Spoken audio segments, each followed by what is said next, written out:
Welcome to my YouTube channel टेकजीन। इस video में हम जीसीपी की क्लाउड रन सर्विस को डिस्कस करने वाले हैं। सबसे पहले हम कुछ इंपॉर्टेंट टर्मिनोलॉजीज, कुछ इंपॉर्टेंट थ्योरेटिकल कॉन्सेप्ट्स को डिस्कस करेंगे। देन उसके बाद मैं आपको इसी वीडियो में गूगल क्लाउड रन का प्रैक्टिकल वर्क भी करके दिखाने वाला हूं, जिसमें हम इंडस्ट्री लेवल बेस्ट प्रैक्टिस को फॉलो करेंगे। बिल्कुल स्क्रैच से स्टेप बाय स्टेप आपको एक एक चीज इस वीडियो के अंदर करके दिखाने वाला हूं। तो आप ये कह सकते हो कि ये कंप्लीट वीडियो रहने वाली है गूगल क्लाउड रन की, जिसमें आपको मास्टर बनाया जाएगा गूगल क्लाउड रन का। ठीक है, तो बिल्कुल भी टेंशन नहीं लेनी है। इस वीडियो को आपने स्टार्टिंग से लेकर एंड तक जरूर देखना है। अगर आपने अभी तक इस प्लेलिस्ट को एक्सेस नहीं किया तो भाई बहुत बुरी बात है, जल्दी से इस प्लेलिस्ट को एक्सेस कर लो, ज्यादा से ज्यादा शेयर करो, क्योंकि यहां पर आपको जीसीपी डेवऑप्स का चैंपियन बनाया जा रहा है। ठीक है, तो इस प्लेलिस्ट को जरूर एक्सेस करो और ज्यादा से ज्यादा शेयर करो। सबसे पहले गूगल क्लाउड रन पर भी आने से पहले आपको एक टर्मिनोलॉजी के बारे में पता होना चाहिए, और वो है बेसिकली सर्वरलेस। सर्वरलेस का मतलब क्या होता है? जहां सर्वर नहीं होता। नहीं भाई, ऐसा नहीं होता। सर्वरलेस का मतलब होता है कि सर्वर आपकी रिस्पॉन्सिबिलिटी नहीं होती। ना तो सर्वर को आपको क्रिएट करना है, ना ही सर्वर को आपको मैन्युअली मैनेज करने की नीड है। सर्वर अब आपकी रिस्पॉन्सिबिलिटी है ही नहीं। जिस तरह से यूट्यूब पर आप वीडियोस अपलोड करते हो, अपना कंटेंट अपलोड करते हो बिना सर्वर की टेंशन लिए, आप क्या करते हो? वहां पे सिर्फ अपना कंटेंट अपलोड करते हो। यूट्यूब का बैकएंड ऑटोमेटिकली स्केल होता जाता है। यूट्यूब का सर्वर सारी चीजें ऑटोमेटिकली खुद हैंडल कर रहे हैं, आपको कुछ भी हैंडल करने की नीड नहीं होती। सेम ऐसे ही क्लाउड प्रोवाइडर्स भी हमें एक सर्विस प्रोवाइड करते हैं, जिसमें वो ये कहते हैं कि भाई आपको ना तो सर्वर बनाना है, ना ही सर्वर को मैनेज करना है। ये सारा काम ऑटोमेटिकली हम करेंगे। चाहे सर्वर को स्केल करना है, चाहे सर्वर का अप टाइम मेंटेन करना है, चाहे सर्वर की मेंटेनेंस करनी है, सब कुछ सर्वर से रिलेटेड वो करेंगे। आपको कुछ भी टेंशन लेने की जरूरत सर्वर की नहीं है। ये बेसिकली सर्वरलेस का कॉन्सेप्ट होता है, जो क्लाउड प्रोवाइडर्स आपको ये सर्विस प्रोवाइड करते हैं। देन उसके बाद अगर हम बात करते हैं कि भाई जीसीपी की एक सर्विस है क्लाउड रन, ये क्या है? क्लाउड रन गूगल का सर्वरलेस कंटेनर प्लेटफॉर्म है। मतलब आप डॉकर कंटेनर डिप्लॉय करते हो और गूगल ऑटोमेटिकली उसको स्केल करता है। आपको ना तो सर्वर बनाना है, ना ही सर्वर मैनेज करना है। ये एचटीटीपी रिक्वेस्ट हैंडल करता है, और अगर कोई रिक्वेस्ट नहीं आती तो कंटेनर जीरो स्केल हो जाता है। इसकी सिंपल एग्जांपल ऐसे ले लो कि आपके पास नेक्स्ट.जेएस की एक एपीआई है, आपके पास नेक्स्ट.जेएस का बैकएंड है, आपने उसको क्लाउड रन पे डिप्लॉय कर दिया। अब आपकी रिस्पॉन्सिबिलिटी नहीं है सर्वर बनाना, सर्वर को मैनेज करना, सर्वर को स्केल करना। ये सारी चीजें अब आपकी रिस्पॉन्सिबिलिटी नहीं है। ये सब कुछ कौन हैंडल करेगा? अब गूगल हैंडल करेगा। ये बेसिकली गूगल की क्लाउड रन सर्विस है, जो कि सर्वरलेस कंटेनर प्लेटफॉर्म है और बहुत पावरफुल है। इसकी मार्केट में बहुत ज्यादा डिमांड है। देन उसके बाद अगर हम बात करते हैं कि भाई इंडस्ट्री क्लाउड रन को कब, कहां और क्यों इतना ज्यादा यूज कर रही है, क्यों ये इंडस्ट्री में इतना ज्यादा पॉपुलर है, तो भाई इंडस्ट्री में event driven APIs, micro services, cost saving, fast prototyping, ये बेसिकली कुछ इंपॉर्टेंट पॉइंट्स हैं जिसकी वजह से इंडस्ट्री में गूगल क्लाउड रन की बहुत ज्यादा डिमांड है। इवेंट ड्रिवन एपीआईज का मतलब क्या हुआ कि आपको जब क्या करना होता है, रिक्वेस्ट को रिस्पॉन्ड करना होता है विदाउट मैनेजिंग सर्वर्स। जैसे कि भाई मेरे पास एक सिंपल सी वेबसाइट है जिसमें मेरे पास एक कॉन्टैक्ट फॉर्म है। मैं चाहता हूं कि जब भी कोई कॉन्टैक्ट फॉर्म सबमिट करे तो उसको एक ईमेल चली जाए। अब इतने से काम के लिए यार मैं क्यों एक सर्वर बनाऊं, मैं सर्वर को मैनेज करूं? मैं वहां पे किसका यूज करूंगा? बेसिकली गूगल क्लाउड रन के ऊपर अपनी एपीआई को डिप्लॉय करूंगा, ताकि मुझे सर्वर को मैनेज करने की जरूरत ना हो। जब भी कोई कॉन्टैक्टर्स का फॉर्म मेरा सबमिट करेगा, उसको वहीं से ही मेरी एपीआई क्या कर देगी, रिस्पॉन्ड कर देगी। सारा सर्वर का काम कौन हैंडल करेगा? भाई गूगल हैंडल करेगा, मैं कुछ भी नहीं करूंगा। माइक्रो सर्विसेज का मतलब क्या हुआ कि इंडिपेंडेंट सर्विसेज आप रन कर सकते हो गूगल क्लाउड रन के ऊपर। जैसे ऑथ सर्विस अलग है, पेमेंट सर्विस अलग है, ये सारा काम आप इजीली गूगल क्लाउड रन के ऊपर कर सकते हो। कॉस्ट सेविंग क्यों है कि आपको सिर्फ तब पे करना होगा जब आपका कोड रन होगा, अदरवाइज कोई फिक्स अमाउंट नहीं होती। अगर आपका कोड रन नहीं हुआ तो आपको पे भी नहीं करना पड़ेगा, आपको सिर्फ तब पे करना पड़ेगा जब आपका कोड रन होगा। अदरवाइज आपको कोई ऐसा नहीं है कि आपको मंथली इतना पे करना है, ईयरली आपको इतना पे करना है, ऐसा कुछ भी नहीं होता। इसीलिए यह आपकी कॉस्ट को बहुत ज्यादा सेव करता है और इसी वजह से इंडस्ट्रीज को बहुत ज्यादा यूज भी करती है। फास्ट प्रोटोटाइपिंग की बात करें तो भाई यहां पे ऐसा नहीं होता कि आपको पहले सर्वर बनाना पड़े, सर्वर को मैनेज करना पड़े। ऑब्वियसली जब इतना सारा लोड आपके ऊपर से हट जाता है कि आपको कोई इंफ्रास्ट्रक्चर सेटअप करने की नीड नहीं है, सब कुछ गूगल अपने आप हैंडल करेगा, तो आपका जो काम होता है वो काफी फास्ट हो जाता है। आप बहुत जल्दी जल्दी अपने फीचर्स को बिल्ड कर सकते हो। ये बेसिकली कुछ इंपॉर्टेंट पॉइंट्स हैं जिसकी वजह से इंडस्ट्री में सर्वरलेस सर्विसेज को बहुत ज्यादा यूज किया जाता है और इसी वजह से इसकी इतनी ज्यादा डिमांड भी है। देन उसके बाद अगर हम गूगल की एक और सर्विस को डिस्कस करें, वो है बेसिकली जीसीआर। जीसीआर की फुल फॉर्म होती है गूगल कंटेनर रजिस्ट्री। ये बेसिकली एक प्राइवेट डॉकर इमेज स्टोरेज है। हम क्या करते हैं, अपनी कंटेनर इमेजेस स्टोर करते हैं, वर्जन कंट्रोल कर सकते हैं यहाँ पे, और टीम के साथ शेयर भी कर सकते हैं। जैसे लेट्स सपोज हमारे पास एक Next.js ऐप है डॉकर कंटेनर में, हमने क्या करा, डॉकर कंटेनर को कहां पे पुश करवा दिया, GCR में पुश करवा दिया, और फिर GCR से मैं उसको क्या कर सकता हूं, डिप्लॉय कर सकता हूं, गूगल क्लाउड रन के ऊपर भी डिप्लॉय कर सकता हूं, कंप्यूट इंजन पे भी डिप्लॉय कर सकता हूं, क्यूबरनेटिस इंजन पे भी डिप्लॉय कर सकता हूं, मैं इसको कहीं पे भी डिप्लॉय करना चाहूं मैं इजीली इसको कर सकता हूं। सब सिक्योर और कंट्रोल एनवायरनमेंट में होता है, इसीलिए GCR को बहुत ज्यादा यूज किया जाता है। स्पेशली जब भी आपने अपनी डॉकर इमेजेस को स्टोर करवाना होता है, हम डेफिनेटली GCR का यूज करते हैं, और जो कि मैं आपको इस वीडियो के अंदर करके भी दिखाने वाला हूं। ठीक है, तो अब हम क्या करेंगे, हम अपना प्रैक्टिकल वर्क स्टार्ट करेंगे। तो प्रैक्टिकल वर्क के लिए आपको चाहिए होगी एक एप्लीकेशन। हमारे पास एक एप्लीकेशन है, इसका लिंक नीचे डिस्क्रिप्शन बॉक्स में मिल जाएगा, वहां से आप एक्सेस कर सकते हो। मेरे पास Nest.js जो कि Node.js का एक बहुत पॉपुलर, एक बहुत पावरफुल बैकएंड फ्रेमवर्क है, हम उसका यहाँ पे क्या करने वाले हैं, यूज करने वाले हैं। हम अपनी एक API को क्या करेंगे, डिप्लॉय करेंगे। कहां पे डिप्लॉय करेंगे, गूगल क्लाउड रन पे डिप्लॉय करेंगे, लेकिन डायरेक्टली आपको सोर्स को डिप्लॉय करके नहीं दिखाऊंगा। मैंने आपसे कहा था इंडस्ट्री लेवल बेस्ट प्रैक्टिसेस, तो इंडस्ट्री में किस तरह से काम होता है कि हमेशा आपकी API को डॉकर में कंटेनराइज किया जाता है। उस डॉकर कंटेनर को हम क्या करते हैं, पुश करते हैं GCR के ऊपर, जो मैंने आपको अभी बताया भी कि बेसिकली GCR क्या है, गूगल कंटेनर रजिस्ट्री है, जिसके अंदर हम अपनी डॉकर इमेजेस को रखते हैं। तो हम यहां पे पहले क्या करेंगे, अपने डॉकर कंटेनर को यहां पर रखेंगे, और GCR से फिर हम क्या करेंगे, डिप्लॉय करेंगे किसके ऊपर, गूगल क्लाउड रन के ऊपर। ठीक है, तो ये काम बेसिकली हम यहां पे करने वाले हैं। तो आप क्या करोगे, सिंपल सा इस रिपोजिटरी पर आकर आप इसका URL यहां पे लाके कॉपी कर लोगे। बाय द वे, अगर आपको Nest.js का आइडिया नहीं भी है तो भी टेंशन लेने वाली बात नहीं है, आप इस वीडियो को फॉलो कर सकते हो। और अगर Nest.js सीखना चाहो तो मैंने अपने पूरे कोर्स के अंदर सिखाया हुआ है यहाँ पे। ठीक है, आप यहाँ पे कंप्लीट बैकएंड सीख सकते हो। खैर भाई, चलो भाई आ जाते हैं जरा यहाँ पे। मैंने इसका यहाँ पे URL कॉपी कर लिया है। अब आपने क्या करना है, आपने सिंपल यहाँ पर आकर राइट क्लिक करना है, और यहाँ पर आकर हम क्या करेंगे, टर्मिनल अपना ओपन करेंगे। ठीक है, यहाँ पर आकर मैं क्या करूंगा, यहाँ पे लिखूंगा गेट क्लोन, और उसके बाद मैं यहाँ पर आकर बोलूंगा कि भाई इस प्रोजेक्ट क्या क्या बना दो, क्लोन बना दो। और इसके साथ साथ मैं आपको बता देता हूँ कि Nest.js की इंस्टॉलेशन के लिए आपके सिस्टम में Node.js होना चाहिए, और Node.js इंस्टॉल करने के बाद आपके सिस्टम में Nest.js की CLI को आपको यहाँ पे डाउनलोड भी करना पड़ता है। ठीक है ना, तो आप सिंपल क्या कर सकते हो, उसकी डॉक्यूमेंटेशन पर जाकर और यहाँ पर आकर आप इसकी इंस्टॉलेशन कर सकते हो। उन्होंने अपनी डॉक्यूमेंटेशन बहुत अच्छी बनाई हुई है, आप इजीली इसकी डॉक्यूमेंटेशन को फॉलो कर सकते हो। यहाँ पे मैं आपको बता भी देता हूँ कि अगर आप सिंपल यहाँ पर आते हो इंस्टॉलेशन पे, ये आपको बोलेगा कि भाई Nest.js CLI को इंस्टॉल करो, और उसके बाद आप सिंपल क्या कर सकते हो, अपना प्रोजेक्ट क्रिएट कर सकते हो। ठीक है ना, तो यहाँ पे हमने अपना प्रोजेक्ट यहाँ पे क्लोन कर लिया है। उसके बाद मैं यहाँ पे आके लिखूंगा CD, और मेरे प्रोजेक्ट का नाम है Nest.js। तो मैं यहाँ पर इस Nest.js ऐप में आऊंगा, और यहाँ पर आकर मैं अपना VS कोड ओपन कर लूंगा। ठीक है, तो मैंने यहाँ पर आकर एक कमांड लिख ली है, कोड स्पेस डॉट, जिससे क्या होगा, मेरे इस प्रोजेक्ट को VS कोड के अंदर ओपन कर दिया जाएगा। ठीक है, यहां पर आकर मैं क्या करूंगा, अपना टर्मिनल ओपन करूंगा, और टर्मिनल ओपन करने के बाद सबसे पहले आपने कमांड रन करनी है npm i की, जिससे क्या होगा, आपके पैकेजेस यहां पे इंस्टॉल हो जाएंगे। अब हम क्या करेंगे, हम यहां पर आकर npm run start की कमांड यहां पे रन करेंगे, जिससे मेरी Nest.js की एप्लीकेशन स्टार्ट कर दी जाएगी, रन कर दी जाएगी, और आप इसको लोकल एनवायरनमेंट में टेस्ट भी कर सकते हो। कैसे करोगे, आपने लोकल होस्ट 3000 पर आना है, आपकी API यहां पे रन हो जाएगी। लेकिन ऐसा होगा नहीं, बाय डिफॉल्ट क्या होता है, Nest.js की जो एप्लीकेशन होती है वो 3000 पे रन होती है, लेकिन मैंने यहाँ पे इस एप्लीकेशन के अंदर जो इसकी मैंने यहाँ पे पोर्ट डिफाइन की हुई है, वो डिफाइन की हुई है 8080। ठीक है, आप यहाँ पे देख सकते हो, क्योंकि जो गूगल क्लाउड रन होता है वो बेसिकली बाय डिफॉल्ट किस पोर्ट को सपोर्ट करता है, 8080 को सपोर्ट करता है। तो अगर हम यहाँ पर आते हैं, और यहाँ पर अभी मुझे 8080 नहीं लिखना पड़ेगा, मैं काम ये करता हूँ कि अभी के लिए मैं इसको क्या कर देता हूँ, 3000 कर देता हूँ, क्योंकि मुझे क्या करना है, पहले आपको लोकल इन्वायरमेंट में इसको रन करके दिखाना है। ठीक है, तो हम यहाँ पर आकर इसको 3000 रखेंगे। ठीक है,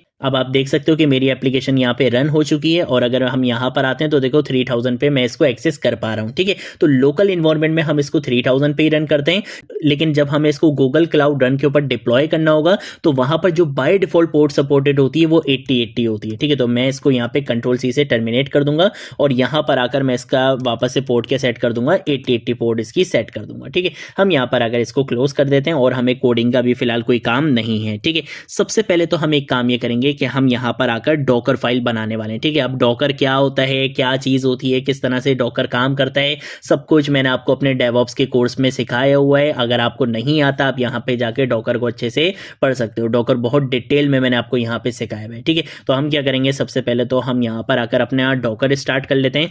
तो मैं यहाँ पर आकर अपना डॉकर डेस्कटॉप को स्टार्ट करूंगा। ठीक है, और जैसे ही डॉकर डेस्कटॉप स्टार्ट होगा, हम यहाँ पे आके इसको क्या कर देंगे, स्किप कर देंगे। यहाँ पर आकर आप देख सकते हो कि इंजन मेरा यहाँ पे रनिंग में है। अब मैं इजीली यहाँ पे काम कर सकता हूँ। मैं क्या करूँगा, मैं यहाँ पर आकर एक डॉकर फाइल सबसे पहले तो बनाऊंगा, ठीक है। तो मैंने यहाँ पर आकर एक डॉकर फाइल बना ली है। इस डॉकर फाइल के अंदर मैं यहाँ पर आकर बोलूँगा फ्रॉम, हम यहाँ पे आके अपनी बेस इमेज बताते हैं और वो बेस इमेज मेरी क्या रहेगी, वो बेस इमेज रहेगी मेरी नोड 18 की, ठीक है। तो हम यहाँ पर आकर क्या यूज़ करेंगे, नोड 18 एल्पाइन का हम यहाँ पे यूज़ करेंगे, ये बेस इमेज है। उसके बाद मैं यहाँ पर आकर वर्किंग डायरेक्टरी बताऊंगा और वर्किंग डायरेक्टरी मैंने यहाँ पे दे दिया /ऐप की, ठीक है। उसके बाद मैं बताऊंगा कि भाई आपने पैकेजेस कहाँ से कॉपी करने, तो मैं यहाँ पे लिखूंगा कॉपी और उसके बाद मैं यहाँ पर आकर लिखूंगा पैकेज static.json, ठीक है। कि जो आपकी package.json की फाइल है, आपने इसको क्या करना है, कॉपी करना है और कहाँ पे पेस्ट करना है, यहाँ पे आपने पेस्ट कर देना है।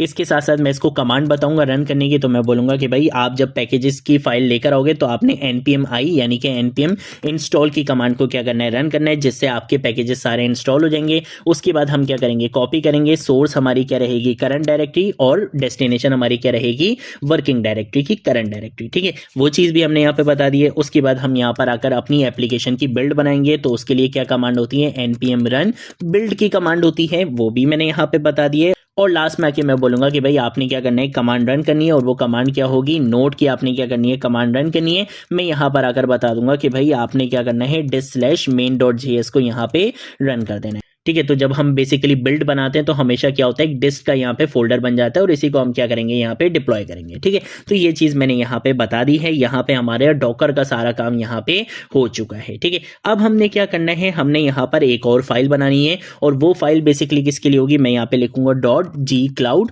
ठीक है। और उसके बाद मैं यहाँ पे लिख दूंगा इग्नोर। ये फाइल बेसिकली इसलिए हम बनाते हैं कि कौन सी डायरेक्टरीज ऐसी हैं जो आप नहीं चाहते कि गूगल क्लाउड के ऊपर डिप्लॉय होनी चाहिए। जैसे कि आप नहीं चाहते कि भाई ये जो VS कोड अपनी कॉन्फ़िगरेशन की एक डायरेक्टरी बनाता है वो वहाँ पे डिप्लॉय हो, तो मैं यहाँ पे लिख दूंगा .vs कोड को आपने डिप्लॉय नहीं करना। इसके साथ साथ मैं बोलूँगा कि भाई नोड मॉड्यूल्स को आपने वहाँ पे डिप्लॉय नहीं करना क्योंकि वो अपने आप जनरेट हो जाते हैं। .git को आपने वहाँ पे डिप्लॉय नहीं करना। डिस्ट को आपने वहाँ पे डिप्लॉय नहीं करना क्योंकि हम वहाँ पे npm run build की कमांड रन करेंगे। इसके साथ साथ .env की फाइल्स को आपने डिप्लॉय नहीं करना क्योंकि उसके अंदर हमारे इन्वायरमेंट वेरिएबल्स होते हैं, ठीक है। तो ये हमने कुछ बेस्ट प्रैक्टिसेस यहाँ पे फॉलो कर लिए हैं, ठीक है। ये सारा काम हमारा यहाँ पे हो चुका है। अब हम क्या करेंगे, हम अपना टर्मिनल ओपन करेंगे और मैं क्या करूंगा, सबसे पहले तो अपनी डॉकर इमेज बनाने वाला हूँ, ठीक है। तो उसके लिए हम क्या करेंगे, हम जरा यहाँ पर आ जाते हैं और इसके साथ साथ मैं क्या करता हूँ, मैं यहाँ पर आकर अपना टर्मिनल भी ओपन करता हूँ। लास्ट वीडियो में मैंने आपको बताया था कि किस तरह से हम gcloud की इंस्टॉलेशन कर सकते हैं। अगर आपने लास्ट वीडियो नहीं देखी है तो आप लास्ट वीडियो को जरूर देख लेना, जिसमें हमने gcloud की इंस्टॉलेशन की थी, प्रोजेक्ट सेटअप किया था, सारी चीजें की थी, ठीक है। तो अगर मैं अभी यहाँ पर आता हूँ और यहाँ पर आकर मैं gcloud, ठीक है, मैं यहाँ पे लिखूंगा gcloud config list की कमांड अगर मैं यहाँ पे रन करता हूँ तो ये बेसिकली आपको यहाँ पे क्या बता देगा, आपके प्रोजेक्ट की डिटेल्स यहाँ पे बता देगा, ठीक है। तो देखो यहाँ पे मेरे प्रोजेक्ट की आईडी आ गई, अकाउंट आ गया, ये सारी चीज़ें मेरे पास आ चुकी हैं, ठीक है भाई। अब हम क्या करेंगे, हम यहाँ पर आ जाते हैं वापस से अपने VS कोड के टर्मिनल में। यहाँ पर आकर मैं लिखूंगा कि हमने क्या करना है, डॉकर बिल्ड करना है -t और मैं यहाँ पे आके अपना टैग बताऊंगा इमेज का। मैं यहाँ लिखूंगा gcr.io और उसके बाद मुझे यहाँ पे क्या चाहिए, यहाँ पे मुझे चाहिए अपनी प्रोजेक्ट आईडी, ठीक है। तो प्रोजेक्ट आईडी मुझे कहाँ से मिलेगी, ये रही मेरी प्रोजेक्ट आईडी। मैं इस प्रोजेक्ट आईडी को यहाँ पे क्या कर लूँगा, कॉपी कर लूँगा। ये मेरे गूगल क्लाउड का जो प्रोजेक्ट है ये उसकी आईडी है, ठीक है। तो मैंने यहाँ पे प्रोजेक्ट आईडी दे दी और उसके बाद मैं चाहता हूँ कि भाई आपका नाम क्या रहना चाहिए। यहाँ पे मैं यहाँ पे आके लिख दूंगा nest-cloud run, ठीक है। और यहाँ पे आके हम लिख देंगे -API, ठीक है। तो मैंने यहाँ पे आके बोल दिया कि ये बेसिकली आपने क्या करना है, यहाँ पे मेरी इमेज बनानी है, ठीक है। तो ये थोड़ा सा टाइम लेगा, इसको टाइम देते हैं पहले हम, ठीक है। तो यहाँ पे हमारी डॉकर इमेज बन चुकी है। अगर हम यहाँ पर आते हैं इमेजेस पे, आप यहाँ पे देख सकते हो कि मेरी इमेज बन चुकी है यहाँ पे और इसका टैग भी यहाँ पर आ चुका है, ठीक है भाई, ज़बरदस्त हो गया। अब हम क्या करेंगे, हम अपने टर्मिनल पर आएंगे और यहाँ पर आकर मैं एक कमांड रन करूँगा जिससे हम क्या करेंगे, डॉकर को गूगल क्लाउड रजिस्ट्री के साथ कनेक्ट करेंगे, GCR के साथ कनेक्ट करेंगे ताकि हम अपनी इमेज को GCR पे पुश कर सकें, ठीक है। तो उसके लिए हम यहाँ पर आकर यूज़ करेंगे gcloud का। हम यहाँ लिखेंगे gcloud auth और उसके बाद हम यहाँ पर आकर लिख देंगे configure-docker, ठीक है। तो इस तरह से हमने यहाँ पर आकर अपनी कमांड लिख ली है जिससे हम यहाँ पे क्या करेंगे, एंटर प्रेस करेंगे और ये बोलेगा कि भाई हमने यहाँ पे क्या कर ली है, कॉन्फ़िगरेशन कर ली है, ठीक है। ये बोलेगा कि भाई सारे आपके क्रेडेंशियल्स यहाँ पे ऐड हो चुके हैं, ठीक है भाई, ज़बरदस्त हो गया। अब हमने क्या काम करना है, हम बेसिकली क्या करेंगे, अपनी इमेज को पुश करेंगे कहाँ पर, गूगल कंटेनर रजिस्ट्री के ऊपर, ठीक है। तो उसके लिए हम यहाँ पर आएंगे यहाँ पर आकर मैं क्या करूँगा, यहाँ पे लिखूँगा डॉकर पुश और उसके बाद मुझे यहाँ पे क्या करना है, अपनी बेसिकली इमेज का नाम देना है। तो मेरी इमेज का नाम, एक काम ये करते हैं कि हम यहाँ पर आते हैं, यहाँ पर आकर हम इसका नाम क्या कर लेंगे, यहाँ से कॉपी कर लेंगे। ठीक है, तो इसका नाम हम यहाँ से कॉपी कर लेते हैं। ठीक है, तो मैं इसको यहाँ पे क्या करूँगा, कंट्रोल-C से मैंने इसको यहाँ पे कॉपी किया। हम यहाँ पर आएंगे, यहाँ पे लाके पेस्ट करेंगे। लेटेस्ट की हमें यहाँ पे नीड नहीं है, सिर्फ हमें यहाँ पे क्या करना है, अपनी इमेज का नाम देना है। ठीक है, देन उसके बाद हम क्या करेंगे, यहाँ पे एंटर प्रेस करेंगे, जिससे क्या होगा, हमारी डॉकर इमेज को कहां पे पुश कर दिया जाएगा, GCR गूगल कंटेनर रजिस्ट्री में पुश कर दिया जाएगा। ठीक है, तो हमारी जो इमेज है वो GCR पर क्या हो चुकी है, पुश हो चुकी है। अब हम क्या करेंगे, GCR से अपनी इमेज को क्या करेंगे, डिप्लॉय करेंगे। कहां पर, गूगल क्लाउड रन के ऊपर, जो कि एक सर्वरलेस इन्वायरमेंट है। हमें वहां पे कोई सर्वर को क्रिएट करने, मैनेज करने की नीड नहीं है। सर्वर अपने आप वहां पे हैंडल होगा। हम सिर्फ अपनी एप्लीकेशन को वहां पे डिप्लॉय करेंगे और फिर हम अपनी एप्लीकेशन को एक्सेस करेंगे। तो उसके लिए जो हमारे पास कमांड है, वो हमारे पास कमांड क्या है कि हम यहाँ पर आ जाएंगे और यहाँ पर आकर मैं क्या करूँगा, सबसे पहले यहाँ पे आके लिखूंगा जी क्लाउड के बाद हम यहाँ पे लिखेंगे रन डिप्लॉय। कि आपने क्या करना है, गूगल क्लाउड रन के ऊपर आपने डिप्लॉय करना है। किसको डिप्लॉय करना है, हम यहाँ पे लिखेंगे nest cloud run dash API को आपने क्या करवाना है, डिप्लॉय करवाना है। और इसके साथ साथ हम अपनी इमेज का नाम बताएंगे। हमारी इमेज का नाम ये है, हमने अपनी इमेज का यहाँ पे नाम बता दिया है। और इसके साथ साथ हमें बताना होता है रीजन, तो हम यहाँ पे आके रीजन का यहाँ पे यूज करेंगे। मैं यहाँ पे लिख दूंगा US-Central 1, यहाँ पे हम क्या करेंगे, यूज करेंगे। ठीक है, तो मैंने यहाँ पे अपना रीजन भी बता दिया है। और इसके साथ साथ हम यहाँ पे एक फ्लैग यूज करेंगे और वो फ्लैग है बेसिकली $अलाउ का। ठीक है, अलाउ और अनऑथेंटिकेटेड हमने यहाँ पे लिखना है। ठीक है, तो हम यहाँ पे लिखेंगे अनऑथेंटिकेटेड। इस फ्लैग से बेसिकली क्या होगा कि URL कोई भी एक्सेस कर सकता है विदाउट लॉगिन, किसी को भी लॉगिन करने की नीड नहीं है। वो विदाउट लॉगिन हमारी API को यूज कर सकता है, गूगल क्लाउड रन की सर्विस को यूज कर सकता है। ठीक है, तो हम यहाँ पर आकर एंटर प्रेस करेंगे। ठीक है, यहाँ पे आके बोल रहा है कि भाई आपने स्पेलिंग गलत लिख दी है। ठीक है भाई, ये काम ये करते हैं कि अब यहाँ पे आके क्या कर लेते हैं, इसी स्पेलिंग को यहाँ पे कॉपी कर लेते हैं। ठीक है ना, मैंने कॉपी कर लिया है। यहाँ पर आकर मैं इसको क्या कर दूंगा, कंट्रोल-V से पेस्ट कर दूंगा। ठीक है, तो अलाउ अनऑथेंटिकेटेड, हाँ मैंने स्पेलिंग गलत कर दी थी। तो हम यहाँ पे एंटर प्रेस करेंगे। ठीक है, जिससे क्या होगा, हमारी एप्लीकेशन को डिप्लॉय कर दिया जाएगा गूगल क्लाउड रन के ऊपर। ठीक है, तो अब आप यहाँ पे देख सकते हो कि ये बोल रहा है कि भाई इसने आपकी एप्लीकेशन को डिप्लॉय कर दिया है GCP क्लाउड रन सर्विस के ऊपर। हम यहाँ पे आके एक्सेस भी कर सकते हैं, इसने URL भी दिया है। अगर मैं इस URL के ऊपर जाता हूँ तो आप देख सकते हो कि Nest.js app running on cloud run हमें यहाँ पर मिल चुका है। ये URL आप किसी से भी शेयर कर सकते हो। और आपको एक और मजे की चीज दिखाता हूँ, अगर हम क्या करते हैं, console.cloud.google.com पे जाते हैं, वहां पे जाके इन चीजों को वेरीफाई भी कर सकते हैं। कैसे करेंगे, हमने क्या क्या चीजें यूज करी थी। सबसे पहले हम यहाँ पर आकर किसको सर्च करेंगे, GCR को सर्च करेंगे, जो बेसिकली क्या है, कंटेनर रजिस्ट्री। और यहाँ पे आप देख भी सकते हो कि यहाँ पे आप अपनी प्राइवेट डॉकर इमेजेस को यहाँ पे पुश कर सकते हो। ठीक है, मैं आपको यहाँ पे आगे दिखा भी देता हूँ कि भाई हमारी डॉकर इमेज आई कहाँ पर है। ठीक है, आप यहाँ पे आके देख सकते हो कि भाई GCR.io आपको यहाँ पे मिल चुका है। अगर हम क्या करते हैं, इसके अंदर आते हैं, यहाँ पर आपको क्या मिलेगी, अपनी डॉकर इमेज मिलेगी। जिस नाम से मैंने डॉकर इमेज का कहा था, उसी नाम से आपको यहाँ पे देखो डॉकर इमेज यहाँ पे मिल चुकी है। और ये टाइम भी बता रहा है कि भाई 3 मिनट पहले ही बनी है ये। ठीक है, इसके साथ साथ अगर हम क्या करते हैं, वापस आते हैं अपने गूगल क्लाउड के ऊपर। और गूगल क्लाउड के ऊपर आने के बाद हम यहाँ पर आकर अगर सर्च करते हैं क्लाउड रन को। ठीक है, मैं वहाँ पर आकर आपको भी दिखा भी देता हूँ कि भाई किस तरह से हमारी जो एप्लीकेशन है वो कहाँ पर डिप्लॉय हुई है। ठीक है, अगर हम यहाँ पे इसकी सर्विसेज में आते हैं, ठीक है, और यहाँ पर आप इसकी सर्विसेज में आके देख सकते हो कि ये रही हमारी सर्विस, इसने हमारे डॉकर कंटेनर को यहाँ पे डिप्लॉय किया है। और अगर हम यहाँ पर आते हैं सोर्स पे, हम यहाँ पे अगर क्लिक करते हैं तो आप यहाँ पे देखोगे कि यहाँ पे कोई सोर्स कोड आपको नहीं मिलेगा। अगर आप डायरेक्टली सोर्स कोड को डिप्लॉय करते हो तो यहाँ पे आपको आपका पूरा सोर्स कोड दिख रहा होता है। लेकिन हमने इंडस्ट्री बेस्ट प्रैक्टिस को फॉलो किया, और वो क्या थी कि हमने बेसिकली कंटेनर इमेज के थ्रू क्या किया है, डिप्लॉय किया है, जो कि इंडस्ट्री बेस्ट प्रैक्टिस मानी जाती है। वो बेस्ट प्रैक्टिस नहीं होती जो आप बहुत सारे कोर्सेज में देखोगे कि आपको सोर्स कोड डिप्लॉय कर दिया जाता है और यहाँ पे आप सारा सोर्स कोड देख सकते हो। सोर्स कोड को डिप्लॉय करना बेस्ट प्रैक्टिस नहीं होती है। बेस्ट प्रैक्टिस हमेशा ये होती है कि आप कंटेनर इमेज के थ्रू क्या करो, डिप्लॉय करो। ठीक है, और आप यहाँ पे देख सकते हो कि हमारा URL हमें यहाँ पे मिल चुका है। ये बेसिकली हमारे पास कॉन्सेप्ट होता है गूगल क्लाउड रन का, जो कि सर्वरलेस सर्विस है गूगल की। ठीक है, ये थी हमारी आज की वीडियो। अगर कोई चीज नहीं समझ आए, नीचे कमेंट सेक्शन में पूछ लेना, सोशल मीडिया अकाउंट से पूछ लेना, मैं जरूर आप लोगों को रिस्पॉन्ड करूंगा। अब हम मिलेंगे नेक्स्ट वीडियो में नेक्स्ट टॉपिक के साथ, तब तक के लिए बाय बाय।